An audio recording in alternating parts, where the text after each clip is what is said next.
میں سب سے پہلے دل کی گہرائیوں سے اسلم علی صاحب کو، جنہوں نے عمران پرتاپ علی صاحب کے اعزاز میں آج اس محفل کا انعقاد کیا ہے، میں مبارکباد پیش کرتا ہوں۔ اور میں اللہ رب العزت سے دعا گو ہوں کہ صرف یہ مشاعرہ نہ ہو، بلکہ اس وقت مظلوم اردو کی دوا بھی بن جائے، اردو کے زخم پہ مرہم بھی لگ جائے، اردو کے مسائل حل بھی ہوں، اور اردو سے لوگوں کی جو محبت، بے پناہ محبت ہے، اس میں اور توانائی اور تازگی پیدا ہو۔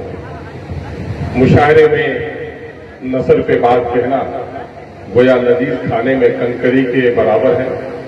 میں زیادہ دیر آپ کے درمیان دخل نہیں ہونا چاہتا، مجھے چونکہ دوسرے پروگرام میں شامل ہونا ہے، اس لیے ذرا میں نے معذرت خواہی کر لی ہے کہ چند جملے اسلم صاحب نے دعوت دی کہ سیاسی میدان سے اوپر اٹھ کر بھی ہم لوگ کو کام کرنا چاہیے، اور ادب پر کسی سیاست کا نہیں بلکہ سیاست پہ ادب کا اثر ہونا چاہیے۔ اس کی دعوت پر لبیک کہہ کر میں آیا ہوں۔ اردو میری جان ہے، اردو میری ماں کی زبان ہے، اردو سے مجھے عشق بھی ہے، محبت بھی ہے، اردو میرا ایمان ہے، اور اردو کی جہاں محفل سنورتی ہے، جہاں سجتی ہے، وہاں جانا میری پہچان ہے۔ اور میں آپ سے کہنا چاہتا ہوں کہ ماں کے دودھ کے قطروں کا جو آدمی پر قرض ہوتا ہے، وہی مادری زبان کا قرض ہوتا ہے۔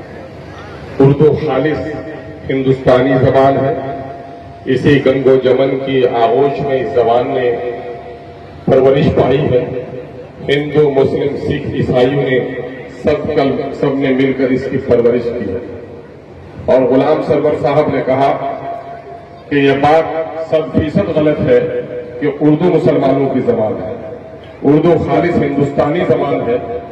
جتنی یہ بات سچ ہے کہ اردو ہندوستانی زبان ہے، اتنی یہ بات بھی سچ ہے کہ آج اردو مسلمانوں کی زبان ہو کر ہے۔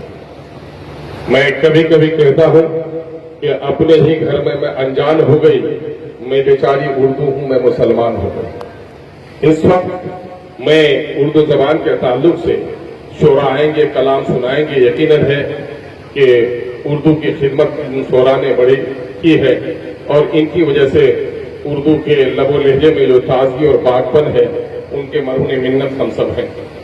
میرے بھائیوں، اگر آپ ملک کی تاریخ دیکھیں تو اس ملک کی آزادی کی تحریک میں اردو زبان نے جو رول ادا کیا ہے، یقیناً ہے کہ دوسری زبانوں نے ادا کی ہوگی، لیکن اس لڑائی میں اگر امامت کسی زبان نے کی ہے تو اردو نے کی۔ انقلاب زندہ باد کے نعرے ہوں، یا سرفروشی کی تمنا، یا سارے جہاں سے اچھا اگر کسی زبان نے دیا ہے ہم کو امانت میں، ہم کو وراثت میں، تو اردو زبان نہیں ہے۔ اور آج اردو کہاں کھڑی ہے، اس پر ہم کو احتساب کرنے کی ضرورت ہے۔ میں اسی احتساب کی دعوت دینے کے لیے آپ کے درمیان میں آیا ہوں کہ اردو صرف ہماری بول چال کی زبان بن گئی ہے۔ آج اردو ایک وقت یہ زبان اردو معلّہ تھی، اور لال قلعہ کی فصیل پر اس کی آواز وہاں سے نکلتی تھی اور پورے ملک میں اس کا اثر ہوتا تھا۔ آپ یہ جان رہے ہوں گے کہ آزادی کے بعد بھی اردو کی حیثیت بڑی توانا رہی، بلکہ آزادی کے پہلے جواہر لال نہرو کی شادی کا جو رقعہ چھپا تھا وہ اردو ہی میں چھپا تھا، اور اس وقت اردو ہندو اور مسلمانوں کے درمیان میں، سکھ اور عیسائیوں کے درمیان میں، برادری کے درمیان میں تقسیم نہیں ہوئی تھی۔ لیکن نہ جانے کیوں ملک کی آزادی کے بعد کچھ دیوانوں نے ملک کو تقسیم کر دیا، اور ملک کے تقسیم کا اثر اردو زبان پر بھی پڑا، اور اس ملک میں حکومت کرنے والوں نے فرقہ پرستی کے لیے جہاں مذہبی علامتوں کا استعمال کیا، وہی اردو زبان کو بھی نشانہ بنایا، جس کی وجہ سے کیا ہوا کہ اردو کو دیش نکالا کرنے کی کوشش کی جا رہی ہے۔ میں اردو کے تعلق سے بات کرتے ہوئے کانگریس کے لیڈر جگن ناتھ مشرا کو فراموش نہیں کر سکتا، جس نے اردو کو دوسری سرکاری زبان کی حیثیت دی۔ لیکن میں آپ کو بتا دوں کہ اس حقیقت سے بھی کوئی انکار نہیں کر سکتا کہ اردو کو سرکاری زبان کا درجہ ملنے سے پہلے ہم لوگوں نے 1980 میں میٹرک کیا ہے، اور ہمارے جو ہم جلیس رہے ہوں گے ان کو معلوم ہوگا کہ اس وقت صرف اردو بحیثیت ایک زبان کی نہیں بلکہ اردو میڈیم تھی۔ تاریخ کی کتاب ہو، فزکس ہو، کیمسٹری ہو، بایولوجی ہو، آج بھی میرے استاد حیات سے ہیں